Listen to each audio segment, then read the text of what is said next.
பொய்யை உண்மை போல் சொல்பவர் முதல்வர் மு.க.ஸ்டாலின். எடப்பாடி பழனிசாமி கிங் மாதிரி இருந்து திமுகவிற்கு சங்கு ஊதி வருகிறார். நகைச்சுவை நடிகர் சிங்கமுத்து பேச்சு.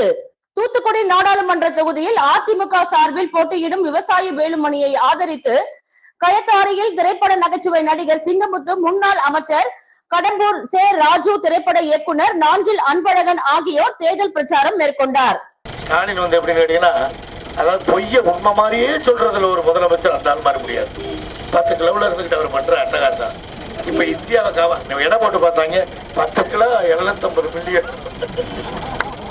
அப்போது நகைச்சுவை நடிகர் சிங்கமுத்து பேசுகையில், மக்கள் எப்போது என்று எதிர்பார்த்த தேர்தல் வந்துவிட்டது. எடப்பாடி பழனிசாமி கிங் மாதிரி இருந்து திமுகவிற்கு சங்கு ஊதி வருகிறார்.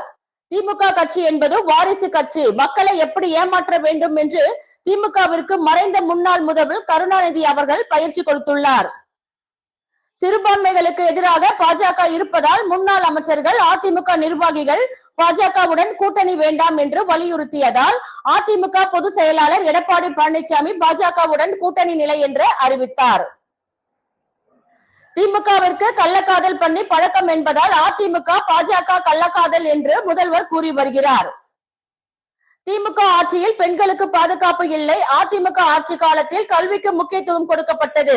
இதனால் அனைவரும் அறிவாளியாக மாறிவிட்டதால் தாங்கள் பொய் சொல்ல முடியாது என்பதால் இன்றைக்கு திமுக ஆட்சியில் போதை பழக்கம் அதிகரிக்க வைத்துள்ளார். பொய்யை உண்மை போல் சொல்பவர் முதல்வர் மு.க.ஸ்டாலின். வருங்கால நமது வாரிசுகளுக்கு நல்ல காலம் அமைய வேண்டும் என்றால் அதிமுகவிற்கு மக்கள் வாக்களிக்க வேண்டாம். திமுகவிற்கு வாக்களித்தால் தமிழ்நாடு சுடுகாடாக மாறிவிடும் என்றார்.